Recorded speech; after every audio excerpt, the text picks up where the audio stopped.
협치, 회담 앞두고 줄줄이 단독 강행 처리. 유공자법을 강행 처리한 그 장면, 논란의 장면으로 가보겠습니다.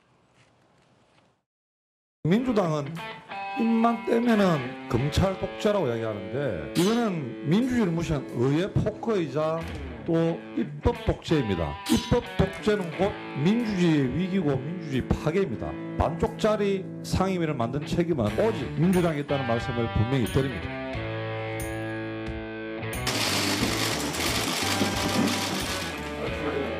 총 투표수 15표 중 가 15표로 의사일정 제18항 민주유공자 예우에 관한 법률안 대안에 대한 본회의 부의 요구의 건은 가결되었음을 선포합니다.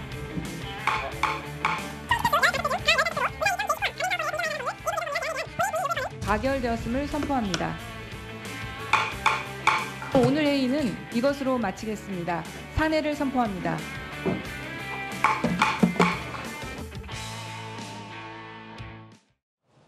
자, 여당이 항의를 해봤습니다만 민주당이 단독으로 밀어붙인 모양새입니다. 그런데 이 민주유공자법은 과거 논란이 돼서 철회했던 법안입니다.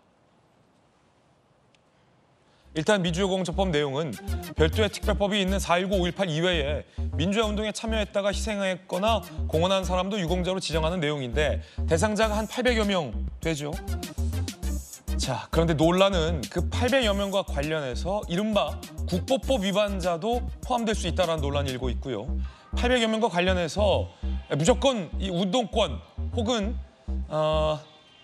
민주화 운동에 참여했다라는 이유만으로 여러 가지 유공자 심사 기준을 조금 피해가면서 유공자로 선정될 수 있는 건 아니냐라는 논란이 일고 있습니다. 결정적으로 민주당이 운동권 스스로 특혜를 주려는 것 아니냐라는 논란이 가장 거셉니다.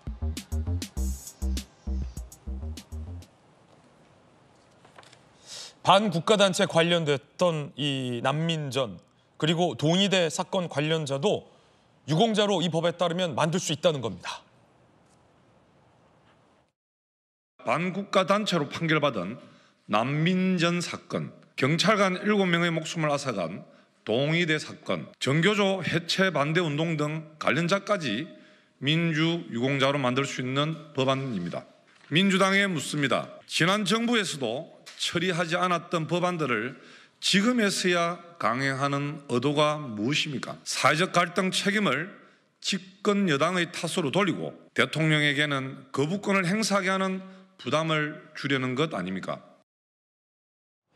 문재인 정부 때 운동권 셀프 보상법이라는 논란이 일어서 처리되지 못했던 법안입니다. 정혁진 변호사님, 오늘 조간 기사들을 보니까 보훈부에서 이 800여 명의 이 유공자법에 해당하는 분들의 개인 기록, 예를 들어서 국가보안법 처벌 전력이 있는지 여부 등을 봐서 그거를 심사를 하려고 해도 국가기록에서 이 개인보호법 때문에 넘겨줄 수가 없다. 그래서 유공자 대상을 심사를 제대로 할 수가 없다. 이른바 깜깜이 심사 아니냐. 뭐 이런 반발도 지금 나오고 있긴 한데 어떻게 보십니까? 제가 이제 이전에는 보훈처였단 말이에요. 예. 제가 국가보훈처 그 보훈심사위원을 3번씩 2번 해가지고 6년 동안 했었거든요. 그런데 우리 사회, 우리나라를 위해서 헌신하신 분들에 대한 국가적인 그러한 그 예우와 보상은 당연한 거라고 저는 생각을 합니다. 그렇기 때문에 우리나라에 법이 있어요. 어떤 법이 있냐면 일반법으로 국가유공자 등 예우 및 지원에 관한 법률이 있어요. 네. 그다음에 그것보다 약간 낮은 단계로 보훈 대상자들 지원에 관한 법률도 이런 법들이 이제 일반법으로 있고 그런데 이 법 외에 5.18이든지 4.19라든지 이런 특별한 그 민주화 운동과 관련해 가지고는 또 다른 특별법이 있기 때문에 네. 제 생각에는 웬만한 민주화 운동 유공자에 대해서는 국가가 이미 상당히 어떻게 보면 충분히 지원을 하고 있는 것이 아닌가. 우리 사회 수준에 따라 가지고는 굉장히 큰 지원을 하고 있다라고 저는 생각을 하는데 거기에다가 이런 특별한 법을 갖다 만든다? 그거는 조금 전에 강민구 의원이 뭐라고 이야기했습니까? 입법 독재라고 이야기했잖아요. 제가 봤을 때는 이거는 입법 독재를 넘어서 가지고 민주 독재가 아닌가 저는 그런 생각이 듭니다. 그런데 왜 그러냐면은 그 우리 선배들이 제가 대학 다닐 때는요. 그 전경들이 학교 안까지 들어와 가지고 맨날 최루탄 쏘고 그랬었단 말이죠. 그런데 그렇게 독재에 대해서 항거했던 민주화 운동을 했던 선배들 그다음에 그 과정에서 희생됐던 많은 분들이 목적했던 바가 과연 이러한 것일까? 저는 그렇다라고 생각을 하지 않거든요. 뭐 조영래 변호사나 아니면 김근태 의원이라고 하더라도 지금 저 세상에서 지금 민주당의 저런 모습을 갖다가 보면서 내용도 내용이지만 절차 자체도 전혀 민주적이지 않지 않습니까? 저런 그 법을 만들어 달라고 우리가 민주화 운동을 했던 것인가? 이런 한탄을 하고 있지 않을까 하는 생각까지 듭니다. 예, 이 선거가 끝난 직후라 이 법을 강행하는 절차도 논란인데 사실은 굉장한 승자 그리고 거대 의석을 보유하고 있는 민주당이 협상이나 협의 혹은 협치 없이 힘으로 밀어붙인 법안이잖아요. 그런데 공교롭게 그 법안, 민주적 절차를 거치지 않은 이 법안의 이름이 이른바 민주유공자법이라 이 절차와 형식을 두고도 논란입니다. 문재인 정부 때도 결국은 철회했었던 법안인데요. 그렇습니다. 지금 우리 뭐 22대 총선이 있었습니다만 21대 국회의 막바지 모습이 마치 제가 17대 국회의 말하자면 108번뇌, 네. 108명의 초선들이 들어왔을 때의 그 분위기하고 비슷한 것 같아요.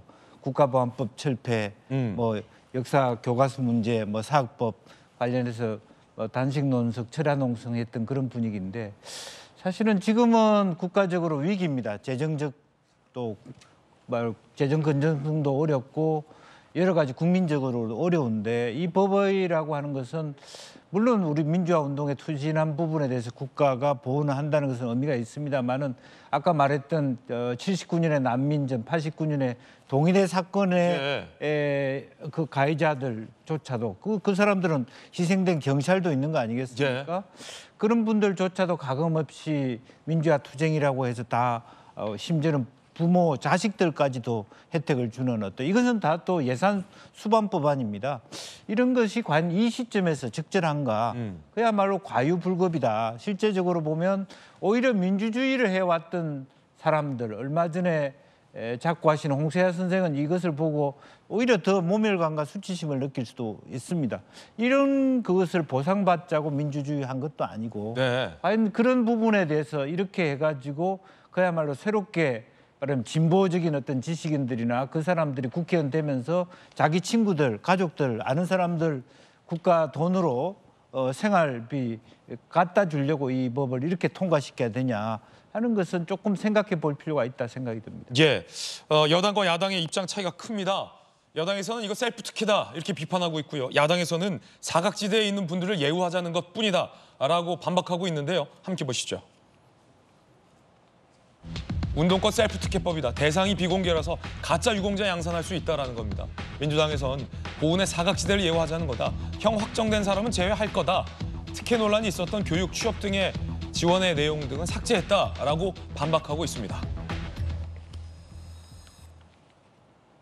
문제는 여당이 반박하고 있는 내용 중에 그 명단이 투명하지 않다.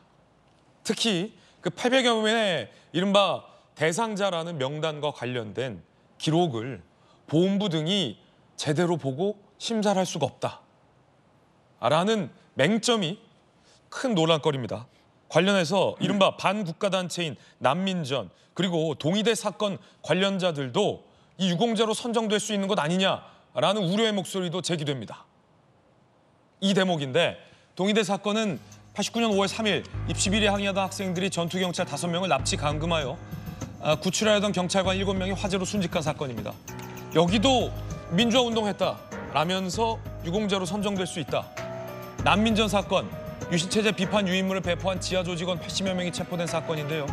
활동 자금 마련을 위한 무장강도 등의 행각 등을 벌여서 논란이 된 바 있습니다. 반국가단체로 지정된 바 있습니다. 송영훈 변호사님, 그 대상자가 좀 투명하지 않다. 동의대 사건 관련자, 난민전 사건 관련자들도 민주화 운동했다라면 유공자로 선정될 수 있다. 보훈부 쪽에서도 이런 얘기 나오던데 일단은 불투명하다 이거죠?